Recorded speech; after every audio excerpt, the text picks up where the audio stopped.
ओम शांति। आज 15 तारीख है, सद्गुरुवार है। तो आज सारे दिन मैं भगवान की भाग्यवान आत्मा हूँ, इस स्मृति में रहेंगे और अपने श्रेष्ठ भाग्य के गुणगान गाएंगे। तो वाह मेरा भाग्य वाह, ऐसे गुण गाते भगवान की मैं श्रेष्ठ संतान इस स्मृति में रहेंगे। साथ साथ आज बाबा ने कहा है नाजुकपना, देह अभिमान, रुसना, रोना, ये सब आसुरी संस्कार है। कहते ये अपने अंदर नहीं होने चाहिए। भागते देवता बनने वाले हैं तो हमको दैवी गुण धारण करने हैं। देह अभिमान के कारण ये सारे संस्कार अपने में आते हैं। तो सबसे पहले बात देह अभिमान को निकालना है, आत्म अभिमानी बनना है। दुख सुख मान अपमान कहते ड्रामा के अंदर सब कुछ है, हार जीत, तो उसको सहन करना है। तो आज का प्यारे बाबा का महावाक्य है। बाबा कहते मीठे बच्चे, नाजुकपना भी देह अभिमान है। रुसना रोना ये सब आसुरी संस्कार है, तो तुम बच्चों में ये नहीं होने चाहिए। दुख सुख मान अपमान सब सहन करना। प्रश्न है सर्विस में ढीलापन आने का मुख्य कारण क्या है? उत्तर है जब देह अभिमान के कारण एक दो की खामियां देखने लगते हैं, तब सर्विस में ढीलापन आता है। तो आपस में अनबनी होना भी देह अभिमान है। मैं फलाने के साथ नहीं चल सकता, मैं यहाँ नहीं रह सकता, ये सब नाजुकपना है। ये बोल मुख से निकालना माना कांटे बनना, ना फरमान बरदार बनना। तो बाबा कहते बच्चे तुम रूहानी में रहे हो, इसलिए ऑर्डर हुआ तो फौरन हाजिर होना चाहिए। कोई भी बात में आनाकानी मत करो। तो आज बाबा ने कहा सर्विस में ढीलापन या अलबेला बनाता है, तो उसका मुख्य कारण है देह अभिमान में आकर एक दो की कमी कमजोरियां देखते हैं। तो हमेशा बाबा कहते हैं किसी के भी विशेषता को देखना है और विशेषता का ही वर्णन करना है। ये बाबा कहते फलाने के साथ चल नहीं सकता, रह नहीं सकता, ये सब नाजुकपना के संस्कार अपने अंदर से निकाल देने हैं और बाप के फरमान बरदार बनना है और सारा टाइम सर्विस में लगे रहना है। ओम शांति। रूहानी बाप रूहानी बच्चों को समझा दे। बच्चों को पहले पहले शिक्षा मिलती है कि अपने को आत्मा निश्चय करो, देह अभिमान छोड़ देही अभिमानी बनना है। हम आत्मा है, देही अभिमानी बने तब ही बाप को याद कर सके। वह है अज्ञान काल और यह है ज्ञान काल। ज्ञान तो एक ही बाप देते हैं जो सर्व का सदगति दाता है, सदगति करते हैं। तो और वह है निराकार, अर्थात उनका कोई मनुष्य आकार नहीं है। जिसको मनुष्य का आकार है उनको भगवान नहीं कह सकते।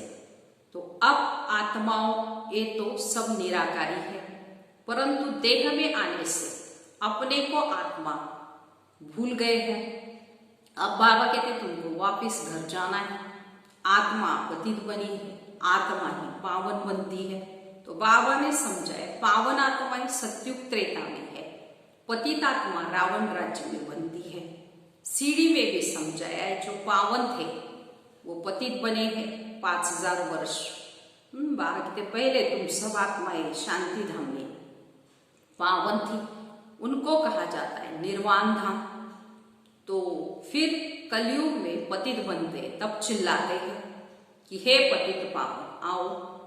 बाबा समझाते बच्चे मैं जो तुमको ज्ञान दे रहा हूं पतित से पावन होने का, वो सिर्फ मैं ही देता हूं। तो जो फिर प्रायलोक हो जाता है, बाप को ही आकर सुनाना पड़ता है। तो यहाँ मनुष्यों ने अतः शास्त्र बनाए हैं।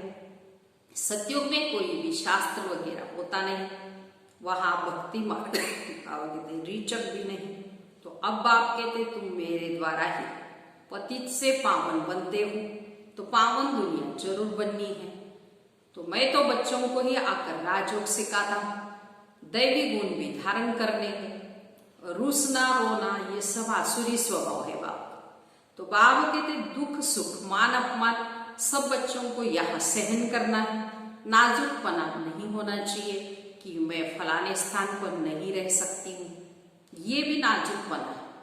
तो इनका स्वभाव ऐसा है, ये ऐसा है, वह ऐसा है, ये कुछ भी अंदर नहीं रहना चाहिए। बाबा कहते मुख से सदैव फूल ही निकले, कांटा नहीं निकलना चाहिए।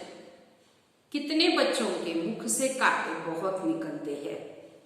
किसको गुस्सा करना भी कांटा है, एक दो को दुख देना बाकी ये भी कांटे के समान है। तो हमेशा सुख देने की भावना होनी चाहिए। तो एक दो में बच्चों की अनबनी बहुत होती है। देह अभिमान के कारण एक दो की खामियां देखते हुए खुद में अनेक प्रकार की खामियां रह जाती हैं, इसलिए फिर सर्विस ढीली हो पड़ती है। तो बाबा कहते हैं ये भी ड्रामानुसार होता है, सुधारना भी तो है। मिलिट्री में लोग जब लड़ाई में जाते हैं तो उन लोगों का काम है दुश्मन से लड़ना। तो फ्लड्स होती है, वह कुछ हंगामा होता है, तो सब मिलिट्री को बहुत बुलाते हैं ना। तो फिर मिलिट्री के लोग मजदूरों आदि का भी काम करने लग पड़ते हैं। गवर्नमेंट मिलिट्री को ऑर्डर करती है ये मिट्टी सारी भरो, अगर कोई ना आया तो गोली के मुंह में, गवर्नमेंट का ऑर्डर मानना ही पड़े। तो बाबा कहते तुम भी सर्विस के लिए बांधे हुए हो। बाबा जहां भी सर्विस पर जाने के लिए बोले तो झट हाजिर होना चाहिए। नहीं माना तो मिलिट्री नहीं कहेंगे, फिर वो दिल पर भी नहीं चढ़ते। तो तुम बाप के मददगार हो, तो सबको बाप का पैगाम देना है। अब समझो कहाँ बड़ा म्यूजियम खोलते हैं, कहते 10 माइल दूर है, सर्विस पर तो जाना पड़ा। खर्चे का भी ख्याल थोड़ी करना है। बड़े ते बड़े गवर्नमेंट बेहद के बाप का ऑर्डर मिला है, जिसका राइट हैंड फिर धर्मराज है। तो उनकी श्रीमत पर न चलने से गिर पड़ते। फिर श्रीमत कहती है अपनी आंखों को सिविल बनाओ, काम पर जीत पाने की हिम्मत रखनी चाहिए। तो बाबा का हुक्म है, अगर हम नहीं मानते एकदम चकनाचूर हो जाएंगे। 21 जन्मों की राजाई में और रोला पड़ जाएगा। तो बाबा कहते तुम बच्चों के बिगड़ तो कभी कोई जा न सके। कलप पहले वाले ही आहिस्ते आहिस्ते निकलते हैं। तो ये बिल्कुल नई नई बातें हैं। तो ये गीता का युग है। तुम शास्त्रों में इस संगम युग का वर्णन ही नहीं है। तो गीता को ही कहते हैं, गीता में ही लिखा हुआ है मन मना भव मध्य जीव भव। तो गीता सर्वशास्त्र शिरोमणि है। गीता को द्वापार में ले गए, लेकिन जब राजयोग सिखाया तो संगम पर ही होगा ना, परंतु किसकी बुद्धि में ये बातें नहीं। तो अब तुम्हें ज्ञान का नशा चढ़ा हुआ है, मनुष्यों को है भक्ति मार्ग का नशा। तो कहते भगवान भी आ जाए तो हम भक्ति नहीं छोड़ेंगे। तो ये उतान और पतन की सीढ़ी बहुत अच्छी है, तो भी मनुष्यों की आंखें नहीं खुलती। माया के नशे में एकदम चकनाचूर है। ज्ञान का नशा बहुत देरी से चढ़ता है। पहले तो बाबा कहते दैवी गुण चाहिए। बाबा का कोई भी ऑर्डर हुआ तो उसमें बच्चों को आनाकानी नहीं करनी। ये मैं नहीं कर सकता हूं, इसको कहा जाता है नाफरमान बरदार। तो श्रीमत मिलती है ऐसा ऐसा करना है, तो समझना चाहिए कि शिव बाबा की ये श्रेष्ठ मत है। उसी से ही सदगति होती है, वही सदगति दाता है। दाता कभी उल्टी मत नहीं देंगे।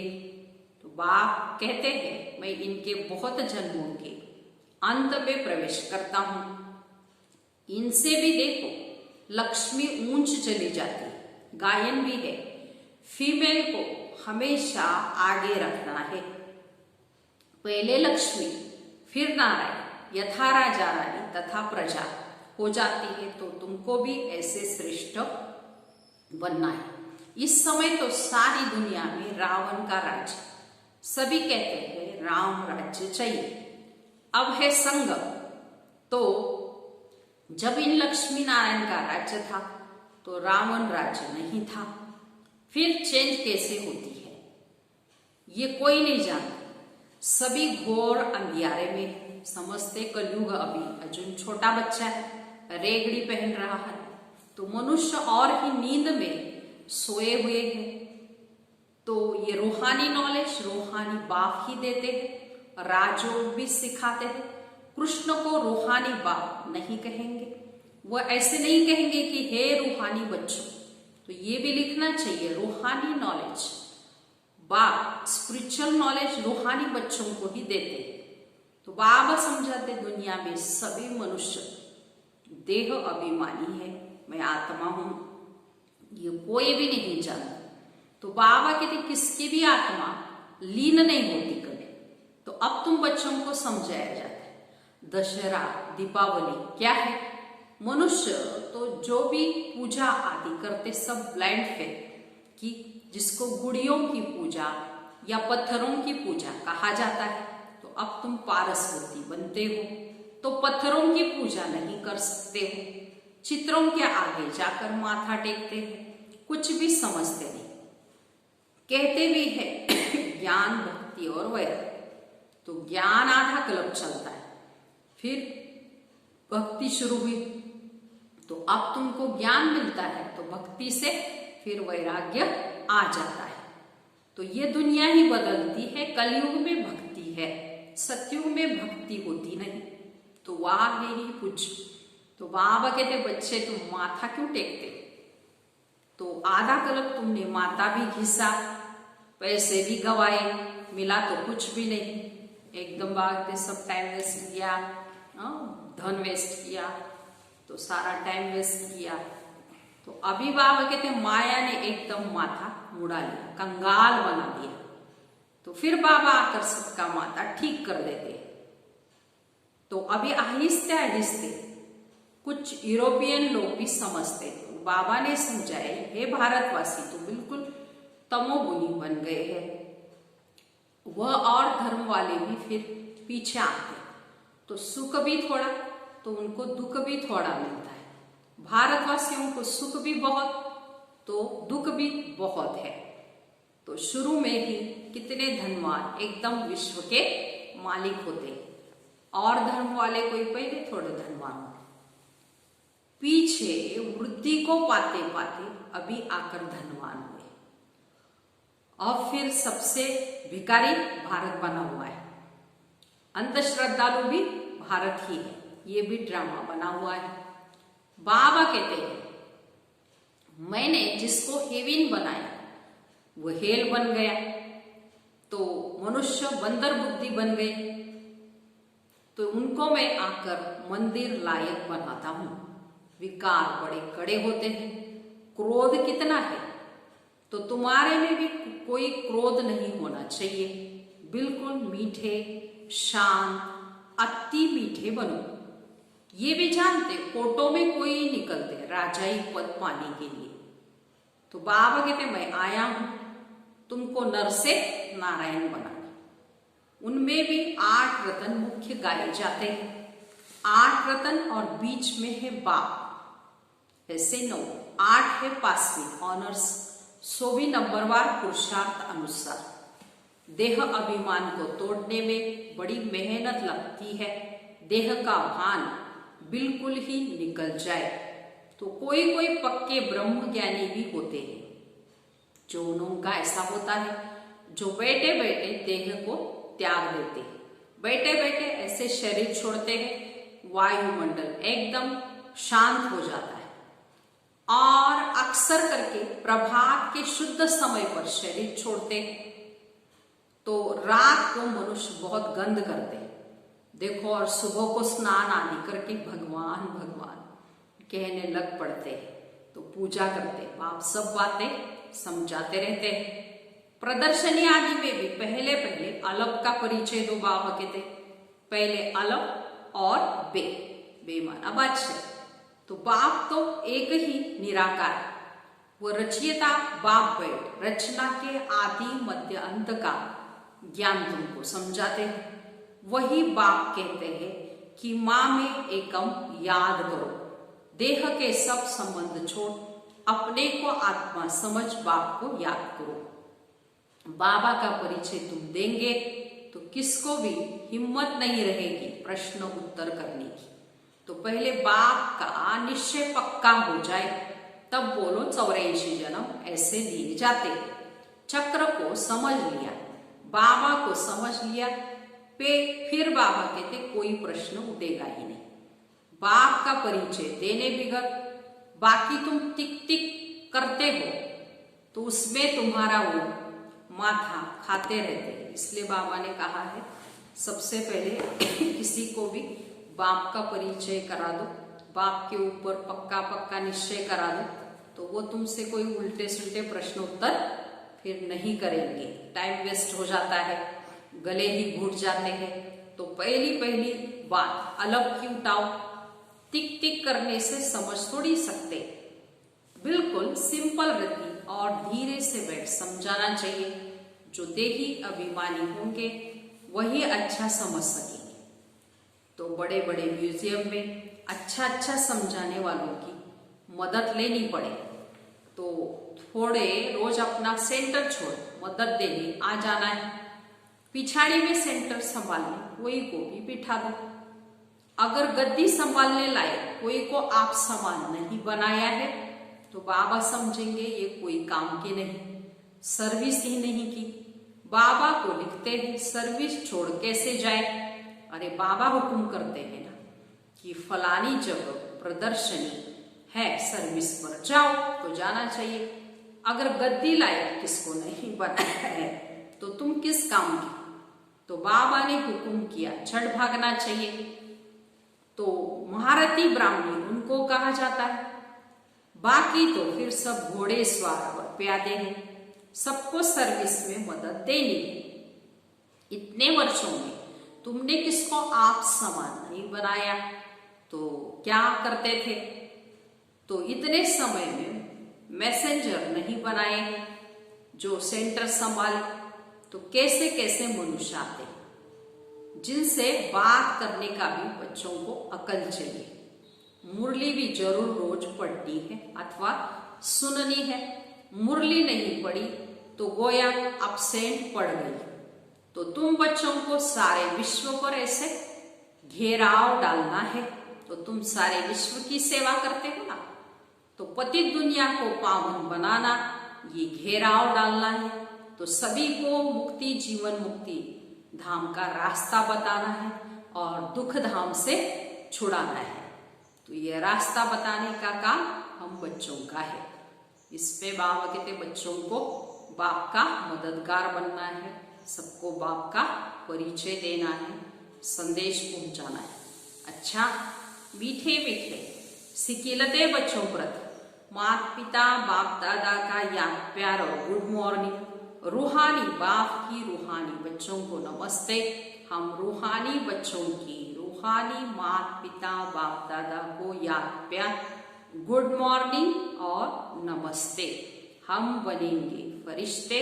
वाह बाबा वाह, शुक्रिया बाबा शुक्रिया। अभी सारी मुरली का धारणा के लिए मुख्य सार सुनेंगे। पहली पॉइंट है बहुत मीठे शांत और अति मीठे स्वभाव का बनना है। कभी भी क्रोध नहीं करना है। अपनी आंखों को बहुत बहुत सिविल बनाना है। दूसरी पॉइंट बाबा जो हुक्म करे उसे फौरन मानना है।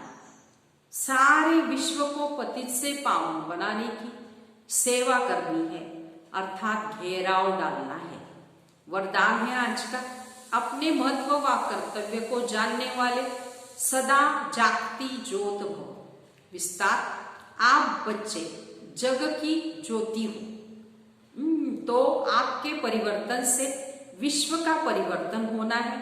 इसलिए बीती कर अपने महत्व व कर्तव्य को जानकर सदा जागती ज्योत बनो। आप सेकंड में स्व परिवर्तन से विश्व परिवर्तन कर सकते हो। सिर्फ प्रैक्टिस करो कि अभी अभी कर्मयोगी, अभी अभी कर्मातीत स्टेज। जैसे आपकी रचना कछुआ सेकंड में सब अंग समेट लेता है, ऐसे आप मास्टर रचता समेटने की शक्ति के आधार से सेकंड में सर्व संकल्पों को समाकर एक संकल्प में ही स्थित हो जाओ। ऐसे सदा जागती ज्योत बन सारे विश्व का हमको परिवर्तन करना है। स्लोगन है, लवलीन स्थिति का अनुभव करने के लिए स्मृति विस्मृति की युद्ध समाप्त करो, तो सहज ही लवलीन स्थिति बन जाएगी। अच्छा, ओम शांति।